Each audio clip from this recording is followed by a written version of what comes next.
तो आप इस फैमिली को छोड़कर क्यों नहीं जाती हो? क्योंकि आपकी वजह से मलिक फैमिली को बहुत सारी गालियां पड़ती हैं। लक्ष्य अरमान की तीसरी बीवी है क्या? और मैंने पहले भी बताया, मेरे घर की तरफ से ऐसी कोई दिक्कत हुई है, वो भी एक टेंशन है बहुत बड़ी मेरे दिमाग में। अब मैं उसका कुछ कर तो नहीं सकती हूँ, पर वो ये ना टेंशन तो होती है। और मैं बता भी नहीं सकती, छुपा भी नहीं सकती, समझ नहीं आ रहा मैं कैसे एक्सप्लेन करूँ। और मेरे तक वो बात कैसे पहुंची, मेरे किसी जानने वाले ने मुझे वो बात बताई है। और वो बात इतनी बड़ी है ना, इतनी बड़ी है गाइस, कि मतलब ऐसा किसी की फैमिली में ना हो, कभी भी ना हो। ऐसा कुछ हुआ है मेरे फैमिली में, बहुत ही डिप्रेशन वाली चीज़ है। इसीलिए शायद मैं थोड़ा डिप्रेस हो गई हूँ, मैं परेशान हो गई हूँ। मैं खुद को नहीं देख पा रही हूँ, मैं बच्चों को नहीं देख पा रही हूँ, मैं अपने घर को नहीं देख पा रही हूँ, मैं अपने काम को नहीं देख पा रही हूँ। बस अब ये मुझे ऐसा लग रहा है किसी दूसरे डॉक्टर से मिलना पड़ेगा जो मेरे दिमाग को शांत करे और मेरा वापस बच्चों के साथ अपने घर में और अपने काम में वापस मन लगा सकूँ। क्योंकि देखो, काम ही एक ऐसी चीज़ है जो हर एक परेशानी को भूल के इंसान जो है आगे बढ़ता है। पर मेरी जो परेशानी है वो भूलने लायक नहीं है गाइस। और आप देखो, हर एक इंसान ना जब ब्लॉगिंग देखता है ना, शुरू से देखता है, तो उनको पता लग जाता है क्या छुपा रहे हैं, क्या बता रहे हैं, स्ट्रेस है, कुछ है, दिखावा कर रहे हैं, क्या कर रहे हैं, सब पता लग जाता है। तो स्ट्रेस लेने वाली बात है,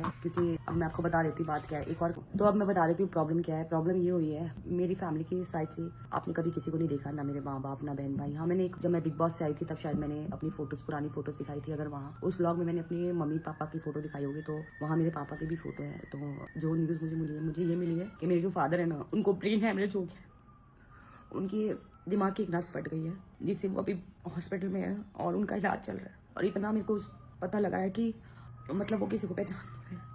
और क्योंकि एज बहुत ज़्यादा हो चुकी है, मेरी खुद की एज 34 ईयर्स है, तो आप लगा सकते हो कि मेरी बहनें कितनी बड़ी होंगी, मेरे पापा की एज क्या होगी। तो बस यही एक टेंशन जिससे मैं थोड़ी परेशान थी, क्योंकि माँ बाप तो मैं खो ही चुकी हूँ, 14 साल हो गए, अलग हूँ।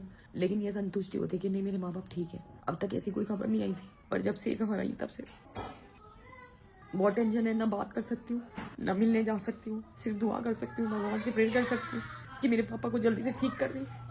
तो आप लोग भी सब प्रेयर करता है कि मेरे पापा ठीक हो जाए। मेरी बस ना भगवान से यही है कि कभी भी ना किसी भी बच्चे को ऐसा दुख ना दे माँ बाप, क्योंकि माँ बाप ना दुनिया में सबसे ज़्यादा ज़रूरी होते हैं। ना पति ज़रूरी होता है, ना बच्चे ज़रूरी होते हैं, लेकिन माँ बाप ना हमेशा ज़रूरी होते हैं। और एक लड़की के लिए तो बहुत ज़्यादा ज़रूरी होते हैं, क्योंकि लड़की अपना सब कुछ छोड़ देती है, अपना घर छोड़ देती है, अपना सरनेम छोड़ देती है, अपना परिवार छोड़ देती है। पर जब लड़की के आसपास कोई उसका सपोर्ट नहीं करता ना, तो एक माँ बाप ही ऐसे होते हैं जो अपनी बेटी का सपोर्ट करते हैं। Hello everyone, welcome back to my channel Beena blog. तो आप लोगों ने देखा होगा कि पायल मलिक के ऊपर टूटा है बहुत बड़ा दुखों का पहाड़। यहाँ पे पायल ने बताया कि उनके जो पापा हैं उनको पड़ा है स्ट्रोक, उनके दिमाग की जो नस है वो फट चुकी है और वो किसी को पहचान नहीं पा रहे हैं, क्योंकि उम्र ज़्यादा होने के कारण वो किसी को पहचान नहीं पा रहे, यानी कोमा में चले गए हैं।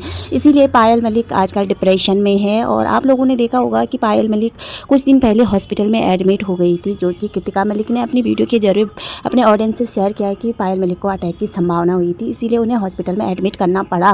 वैसे ही पायल मलिक की हार्ट अटैक की खबर सोशल मीडिया पे आई तो ऑडियंस का शक गया नक्श की तरफ। आप लोगों ने देखा कि नक्श फिर से इनके घर में एंट्री कर चुकी है, और जैसे ही नक्श की एंट्री हुई पायल मलिक की तबीयत खराब हो गई, वो हॉस्पिटल तक पहुंच गई है। और सबसे बड़ी बात यहाँ पे ये है कि पायल मलिक की इतनी तबीयत खराब हुई और होती आ रही है, तो अरमान मलिक कभी नज़र नहीं आए उसकी तबीयत खराब होने में।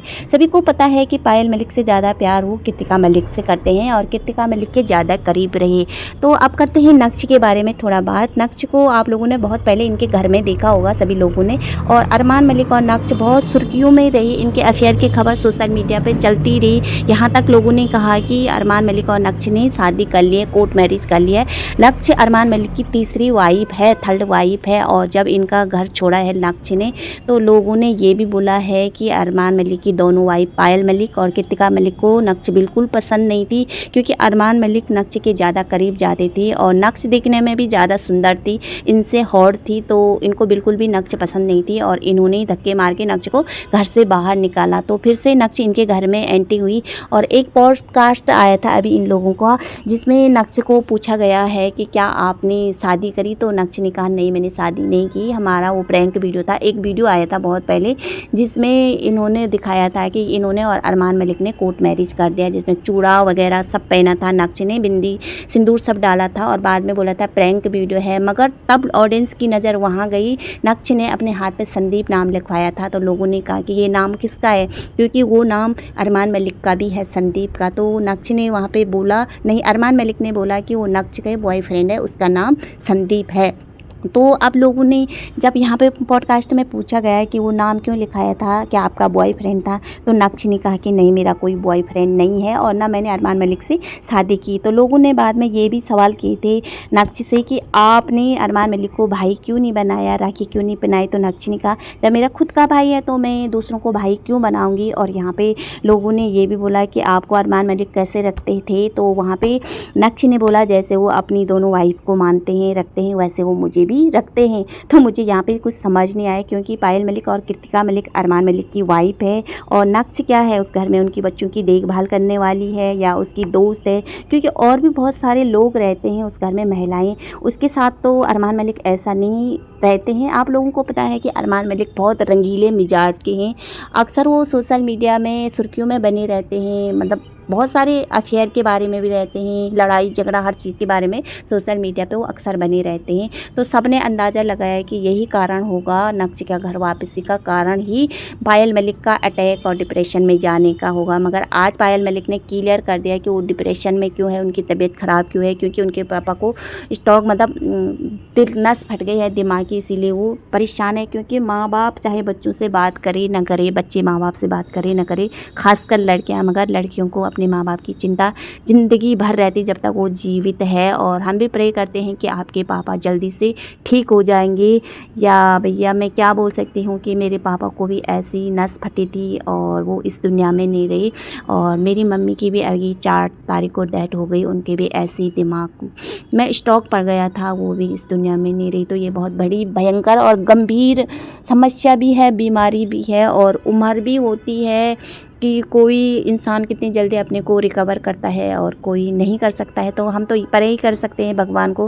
वैसे तो मैं भगवान को मानती नहीं, क्योंकि मैंने अपनी मेरी माँ जब हॉस्पिटल में थी, मैं नंगे पैर तक मंदिर गई थी, कितने व्रत, कितने पूजा पाठ, 2-2 घंटे पूजा में बैठती थी, मगर भगवान ने एक भी नहीं सुनी थी। जबकि मेरी मम्मी आईसीयू से बाहर आ गई थी, बोल रही थी, खा रही थी, फिर सब कुछ सही चल रहा था, मगर मेरी मम्मी अपने पैरों से हॉस्पिटल गई और हॉस्पिटल में उनको अटैक पड़ा है और वो घर कभी नहीं लौटी है। तो मैं भगवान को बिल्कुल नहीं मानती हूँ, बिल्कुल नहीं। भगवान सिर्फ एक पत्थर की मूर्ति है। मैं सिर्फ मानती हूँ अपने कर्म, जो इंसान के कर्म होते हैं वही सही है।